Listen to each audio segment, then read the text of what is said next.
Hi అండి. అందరికీ నమస్తే. అందరూ ఎలా ఉన్నారు? నేనైతే చాలా చాలా బాగున్నానండి. ఇవాల్టి మన వీడియో వచ్చేసి గోధుమ పిండితో మైసూర్ బోండాలు చాలా గుల్లగా, క్రిస్పీగా ఎలా ప్రిపేర్ చేసుకోవాలో మీకు చూపించబోతున్నానండి. నేను చూపించే కొలతలు, టిప్స్ పాటిస్తూ చేశారంటే మైసూర్ బోండాలు చాలా రుచిగా ఉంటాయండి. స్పాంజీ లాగా గుల్లగా వస్తాయన్నమాట. అద్భుతంగా ఉంటాయి. మైదా పిండి కంటే కూడా గోధుమ పిండి చాలా హెల్దీ కాబట్టి పిల్లలకి ఇలా చేసి పెట్టినా కూడా ఇష్టంగా తింటారు. అలాగే మన ఇంట్లో అందరూ హెల్దీగా ఉంటారు. మైసూర్ బోండాని ఇష్టపడని వాళ్ళు ఎవ్వరు ఉండరు కదండి. పిల్లలైతే మరీ ఇష్టంగా తింటూ ఉంటారు. బండ్ల మీద దొరికే బోండాల కంటే కూడా ఈ బోండాలు చాలా రుచిగా ఉంటాయండి. మనం హెల్దీగా కూడా ఉండొచ్చు అనమాట. ఖచ్చితంగా ఇలా మాత్రం ఒకసారి ట్రై చేయండి.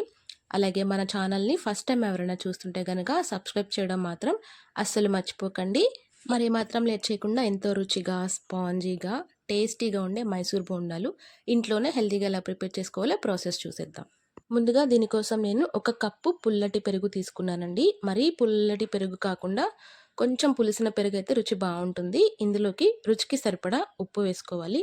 అలాగే 1 టేబుల్ స్పూన్ వరకు పంచదార వేసుకుంటే బోండాలు చాలా టేస్టీగా వస్తాయండి. అసలు స్కిప్ చేయకండి. అలాగే 1 టేబుల్ స్పూన్ వరకు వంట సోడా వేసుకోవాలండి. నేను ఇక్కడ హాఫే వేసుకుంటున్నాను. మీరు ఫుల్ వేసుకుంటే బోండాలు మరీ పొంగుతూ వస్తాయి అన్నమాట. మీ క్వాంటిటీని బట్టి మీరు అడ్జస్ట్ చేసుకుని వేసుకోండి. 1 స్పూన్ ఆయిల్ కూడా వేసుకుని పెరుగులో బాగా కలిసేంత వరకు బాగా మిక్స్ చేసుకోవాలి. పెరుగులో ఎక్కడ కూడా తరకలు లేకుండా మనం వేసుకున్న సాల్ట్, బేకింగ్ సోడా అవన్నీ కూడా బాగా కలిసేంత వరకు బీట్ చేసుకుని మూత పెట్టేసేయండి. ఇప్పుడు చూసారు కదా, ఒక 5 నిమిషాలకి చూస్తే మనకి పెరుగులో నుంచి ఇలా చిన్న చిన్న బబుల్స్ రావడం స్టార్ట్ అవుతుందండి. ఇలా పొంగుతూ ఉంటేనే మనకి మైసూర్ బొండలు బాగా వస్తాయని గుర్తుపెట్టుకోవాలి. ఇప్పుడు ఇందులోకి హాఫ్ కప్పు నేను మైదా వేసుకున్నానండి. ఇది అసలు స్కిప్ చేసిన ప్రాబ్లమే లేదనమాట. కొంచెం మైదా కూడా వేస్తే రుచి బాగుంటుంది. అలాగే ఒక ఫుల్ కప్పు వరకు గోధుమ పిండి వేసుకోండి. గోధుమ పిండితో కూడా మైసూర్ బొండలు చాలా రుచిగా వస్తాయండి. ఇప్పుడు ఇందులోకి 1 టేబుల్ స్పూన్ వరకు బియ్యం పిండి వేసుకోవాలండి. లేదంటే స్కిప్ చేసేయండి. బియ్యం పిండి వేసుకుంటే ఏంటంటే మనకు మైసూర్ బోండా మెత్తగా లేకుండా క్రిస్పీగా ఉంటుందన్నమాట. ఈ పిండి పెరుగులో కలిసేంత వరకు బాగా బీట్ చేసుకోవాలి. పిండిలో కొంచెం కొంచెంగా వాటర్ వేసుకుంటూ నిదానంగా మనకి కావాల్సిన కన్సిస్టెన్సీ వచ్చేంత వరకు మనకి పిండి ఎక్కడ కూడా శుద్ధగా లేకుండా చక్కగా మనం కలుపుకోవాలండి. ఒకేసారి నీరు వేసి కలపకండి. ఇలా కొంచెం కొంచెం వేసుకుంటేనే మనకి పిండిలో బాగా కలుస్తుందనమాట. మీరు ఒకేసారి నీరు వేసుకుంటే పిండి లూజ్ అయిపోతుంది. మళ్ళీ కొంచెం కొంచెంగా పిండి వేసి చేసామంటే అసలు బోండా అనేది సరిగ్గా రాదండి. పిండి ఇలా బరగ్గా కాకుండా చక్కగా సాఫ్ట్గా అయిపోవాలండి. అప్పటి వరకు కూడా మీరు కొంచెం కొంచెంగా నీరు వేసుకుని మాత్రమే కలుపుకోవాలి. చూసారు కదా, ఒక 10 నిమిషాలు కలుపుకున్న తర్వాత మనకి పిండి చక్కగా ఇలా సాఫ్ట్గా అయిపోతుందండి. ఇప్పుడు పిండిని పైకి కిందికి బాగా నీట్ చేస్తూ కలుపుకోవాలండి. ఇలా కలుపుకుంటేనే బోండాలు మనకి పర్ఫెక్ట్గా వస్తాయి. ఇప్పుడు ఇందులోకి 1 టేబుల్ స్పూన్ వరకు తరిగినటువంటి పచ్చిమిర్చి వేసుకోండి.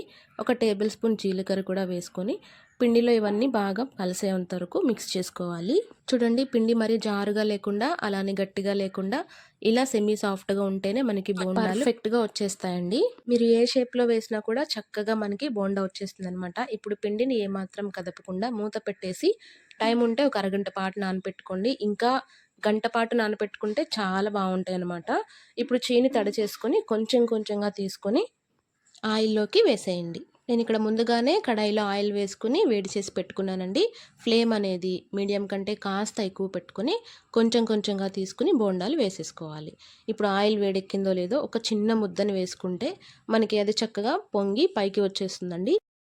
ఇలా నూనె కాగిన తర్వాతనే మనం ఒక్కొక్కటిగా బోండాని వేసేసుకోవాలి. నేనైతే ఇక్కడ చాలా చిన్న చిన్న బోండాలే వేసుకుంటున్నానండి. ఎందుకంటే ఆయిల్ ఊరికే పీల్చేస్తుందని చెప్పి పెద్ద పెద్దగా వేయనమాట. మీకు నచ్చిన షేప్లో నచ్చిన సైజులో బోండాలు వేసేసుకోవచ్చు. ఇలా వేసుకున్న బోండాలు మెల్లగా గరిటతో తిప్పుకుంటూ ఒక సైడ్ దోరగా కాల్చుకున్న తర్వాత ఇంకొక సైడ్ కూడా దోరగా వేయించేసుకొని మనం చక్కగా చిల్లుడు గరిటలోకి తీసేసుకుంటే ఆయిల్ ఏమీ కూడా రాకుండా చాలా బాగుంటాయండి. ఖచ్చితంగా ఇలా ట్రై చేయండి. కలర్ అనేది మీ ఇష్టం అండి. కొంచెం దోరగా వేగిన తర్వాత కూడా తీసుకోవచ్చు. నేను కాస్త ముదురు రంగులోకి వేయించుకుంటున్నానండి. ఇలా అయితేనే చాలా బాగా నచ్చుతాయి అన్నమాట.